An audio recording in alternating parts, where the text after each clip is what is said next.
Welcome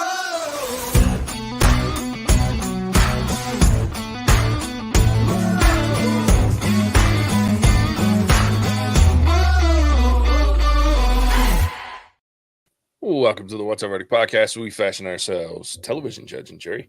My name is JJ Cutter. I'm here with my co-hosts Mattson Better read than dead. and Alec Burgess. Let's get it.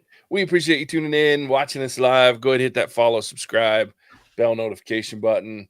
Hit all those buttons. I hope you keep up with all of our episodes, lives or otherwise. The smoothie is back. As always, don't forget to tell a friend about us. Tell a cousin about us. Maybe an auntie and an uncle. We appreciate their listening too. So we're here, as advertised, to talk about The Mandalorian, Chapter 21, The Pirate. Sadly, I missed out on last week's episode, so I'm glad to be here for this one. We're glad you're here as well. We need your Star Wars knowledge. Can't really do these without you. I'm not cool enough to talk Star Wars nerd. Well, I got you covered. This one was a good one. There's some big Easter eggs on this deal for sure. And I wouldn't know them unless you were here. So thank goodness again. Yeah. Some fun ones. We'll just get a couple of them out of the way. All of the directors, well, 3 of the directors show up in this episode. Like the consistent directors. So we had Dave Filoni in the bar with the New Republic pilot guy. He was the one in the hat that all you really saw was the back of his head, his trusty hat. And then you had I can't think of the other 2 directors' names off the top of my head, but yeah, there were 2 of the directors that were sitting next to him at the bar. Oh, I didn't know that. That's fun. Fumiyami was one of them, and then Chow.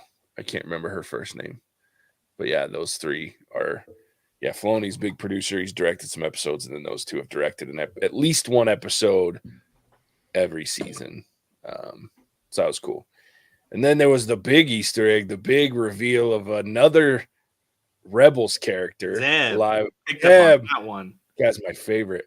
The big CGI guy that the pilot was talking to. That's Zeb, and I cannot remember Ori Ellis or whatever. Anyway, he's cool. He was a big character in Rebels. Probably a fan favorite. And he was actually, in this voiced by the same guy that voiced him in the show, Steve Bloom, prolific voice actor. So it was cool. That I could have just had that scene, and I would have been happy with the episode. But instead, we got a pretty action-packed scene or episode actually. Yeah, I liked it. I liked the whole revisit of it. Was very the Mandalorians got their I don't know how to explain this, but like orbital bombardment is what happened to Mandalore. So we see that on a small scale, the orbital bombardment happening to Navarro, and here come the Mandalorians to the rescue. Which was dope. Yeah, it was. It was way cool. But it seemed like they all needed basic military training, which doesn't seem right since there's a few of them that were like, oh, yeah, well, I've been to Mandalore or this or that. Not all of them are foundlings. Yeah. You think they would have covered this a little bit, the basics at least. Yeah, and I think that's an interesting... I think it leans in well to the overall concept of the end of the episode, right? Where it's obvious that the Mandalorians are dangerous in a group, right? But they're more dangerous, I find, amongst them individually, right? Like, so every time we see them fighting individually or a small group, they're even more dangerous than when all of them are out there. And to your point, it's obvious that they aren't very schooled in group tactics or warfare tactics, like military They're very good at hand-to-hand combat, close quarter stuff, not so much with strategery. Which is is a an fair interesting point. Yeah. And I mean, I think that's another thing that, if you're talking about the armor, and I still think there's something far deeper level going on with the armorer, but I mean, she obviously is well aware that Bo-Katan, for all of her whatever, is a great military tactician, great leader. And she's obviously taking advantage of the fact that she's having like a spiritual, cultural, whatever crisis and trying to figure out who she is, and so she's taking full advantage of that. But yeah, which I'm okay with too. Like, I like the idea of Bo-Katan ruling Mandalore, because it's obvious Din Djarin doesn't want anything to do with that shit. He'd be terrible. Yeah. Yeah, the Mandalorians they're solo peeps. They fight alone. They're not really good in groups. Yeah. They're testy little efforts. But that whole democratic session they had holding the forge tool or whatever, and just this is the way, and the Grummy were just like, yeah, this is the way. Let's go. Oh, for sure. Yeah, especially when old Visla came out and was like, you think he's gonna shit all over the request, and he's like, let's do it. Like, yeah, get him. So, but yeah, I mean, it was interesting. The one thing I still am not a fan of, and I haven't been a fan of, is the fact that we keep going back to Coruscant, and there's like this bigger story. I don't know. I get it, and I think it's cool, and I'm excited for the other shows. I'm sad that they got rid of, especially now that we're seeing more of them. I'm sad that they've canceled, at least for now, the show that was going to be about this X-Wing crew that we saw that Zeb's part of, and this cat, like, that whole group was going to be a whole show of its own, but got nixed. And so that makes me sad. But I feel like, and again, this is all Thrawn, man. Like, there's no way that this whole thing isn't Thrawn. Like, now that we know that Gideon's been sprung from captivity, and there's conveniently a piece of Beskar armor on that ship. Come on, man. It seems like a Thrawn thing to do. Yeah, a little misdirection. Blame people that have never been on the Empire or Republic side. Yeah. Well, I took it to be that it was like Bo-Katan's Night Owls that Thrawn hired as mercs. And that, that crossed my mind too. Like, that was my first thought was, oh, it's the remnant that was left from Maul, because part of his his Night's Watch, like, were still intact, and I can't remember his general. He had a general that she very well could have been, like, she was still alive at the end of that extra season of the Clone Wars, and so I could see them being hired by him as well. But then I started thinking about it, and I was like, that would be, like, to Mattson's point, I was like, that would be a very Thrawn thing to do, because the Republic is kind of warming up. At least this group of the Republic is warming up to the Mandalorians. They're getting settled. Everyone knows how dangerous the Mandalorians can be if they were able to get all of their groups that are militarily sound back together, which, of course, the armor is after that as well.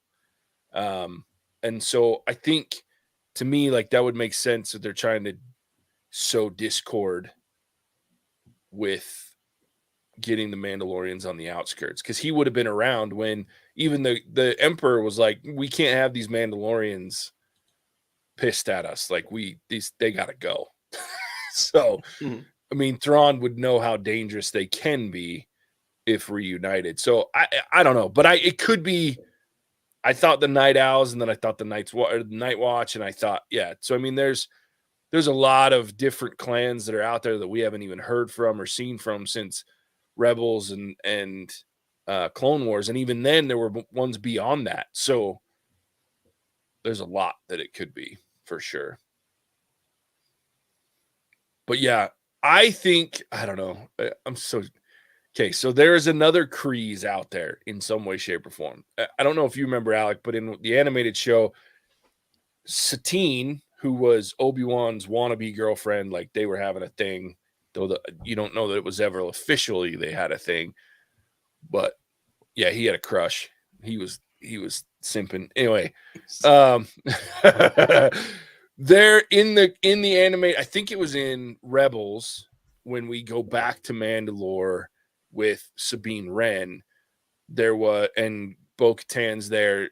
There was a kid, Cordy. I don't know, there's a weird that called her auntie, right? That called her his aunt. And so I have like this twisted.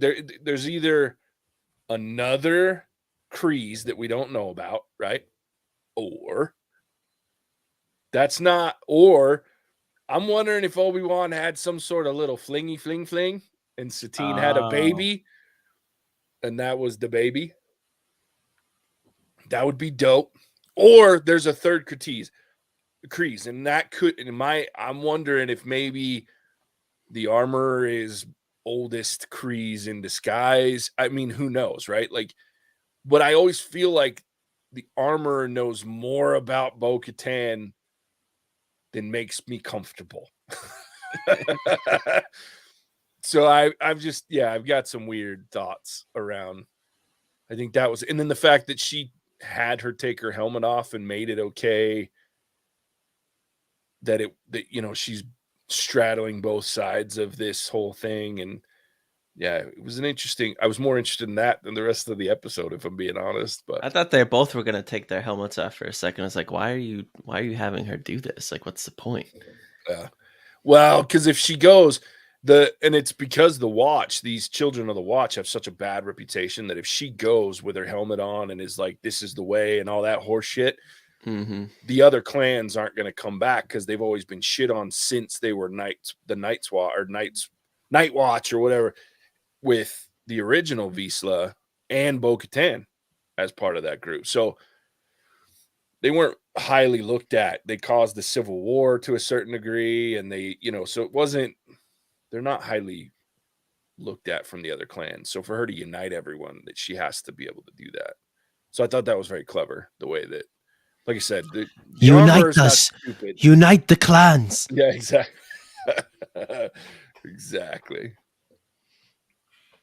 Hopefully we don't have a Scottish lord with a father who has leprosy that freaking turns on him. Yeah, no kidding. I mean, I feel like, though, if that's kind of your plan, there's a real easy way to go about it. Give her the dark saber. Well, yeah, I mean, eventually I think she ends up with it again, but that's one of my concerns is do we have to have some big fight between the two of them for that to change hands? It just doesn't make sense to me that the only reason that covert is still really around in any way, shape, or form is because of Din Djarin and her. Why would you pit them against each other when he doesn't even want to lead? Like, just give it to her. Yeah. Say that they fought. Who gives a shit? Like, if you're going to set, but I think that also has to do with the mythosaur. Like, if they can use this mythosaur legend around making her the leader versus needing the Darksaber, because just because you have the Darksaber means you can claim the throne, doesn't mean you have to. So he could still own it, maybe be a protector or something like that. I don't know. But I will say that my only concern with this episode is that it feels like they're getting away from the Mandalorian and looking at these. It almost feels like, I don't know if you guys ever watched the WB shows, like the DC superhero on the WB stuff. Like they did like Flash and they did Arrow and they did Legends of the whatever. I don't know what the fuck they were, but there was a couple of them. And when the Arrow was good and Flash was pretty good, but then they started doing these big crossover events, and they got so big and it was cool the first time, but then they started like all of these shows, episodes would start to lean into this whole thing early on. And that's what it feels like. And I know that there's still crossover things that they've said are going to happen with these shows, but I feel like they're kind of losing sight of what made this show so cool, and that was that it was separate from the big universe. And I'm okay with some tie-ins, but when I start to feel like at least 2 of these episodes have been more interesting or have been not interesting because they're so separate from the Mandalorian, it makes me worry. I think it was Charles in one of his things in a couple episodes ago when he had the Coruscant episode and we were talking shit on it. He's like, has Mandalorian finally jumped the shark? And it's possible. We may have started to see that moment. Maybe instead of jumping the shark, it'll become swimming with a mythosaur.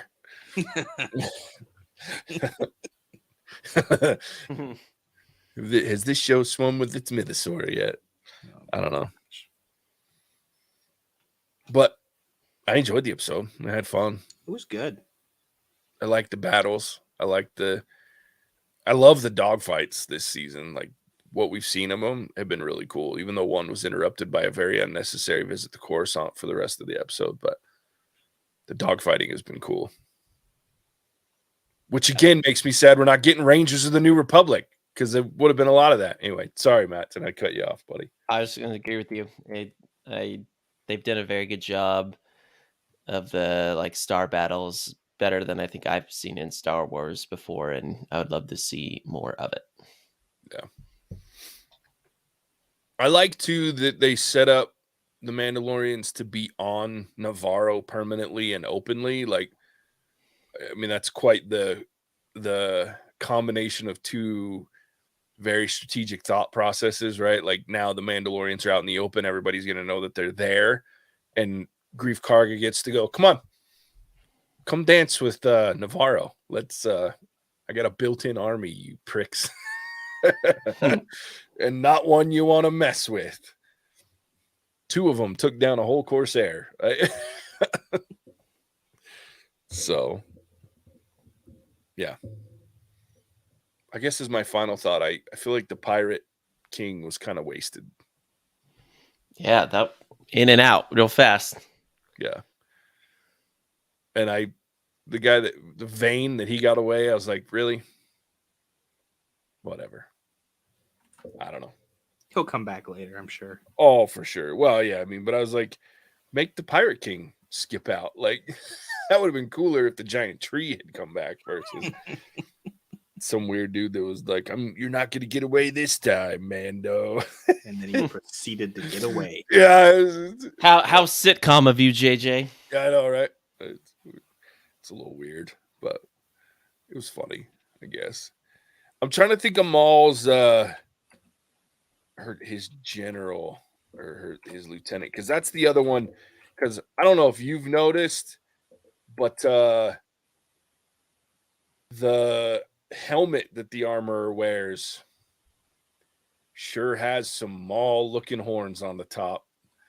And I don't think I ever noticed that until this episode, as I was trying to figure out like what is her angle. And then I went, ooh, dude, when in the final episodes of like season 7 of Clone Wars, when they brought it back on Disney Plus and they did that final season, then they went to Mandalore and they were fighting Maul. He had this whole the watch was like all of their helmets had like the Zabrak style spikes on them. And then I keep seeing her helmet this episode going, ooh, how did I not notice that before? How did I not see that has some Death Watch implications there? Yeah. Anyway. Again, things that I could never call out. Yeah. It was so I was wondering if maybe I could see it being her. Maybe the Rook Cast is her name.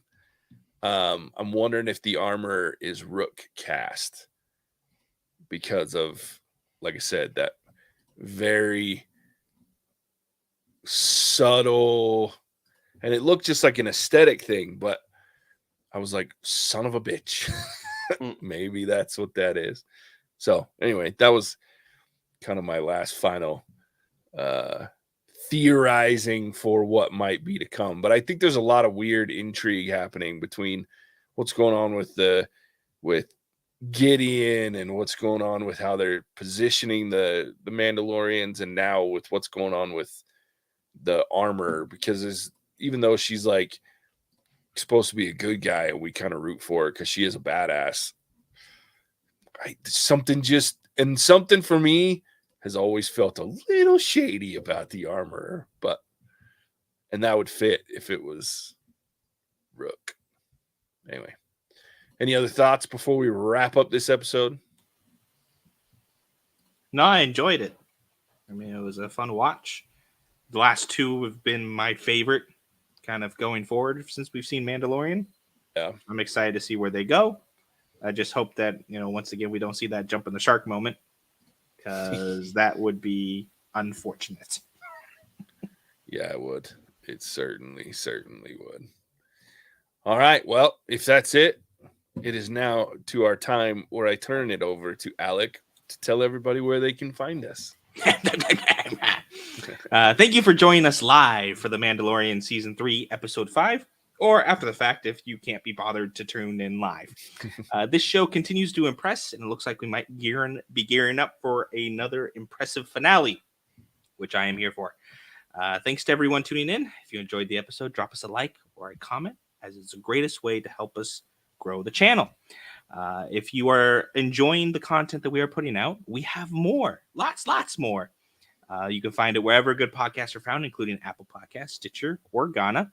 And guys, we are on Patreon. So if you find yourself liking our content so much that you want even more than there is currently, we do have some Patreon exclusives available, where if you donate to the Patreon, you can actually donate to making Mattson normal.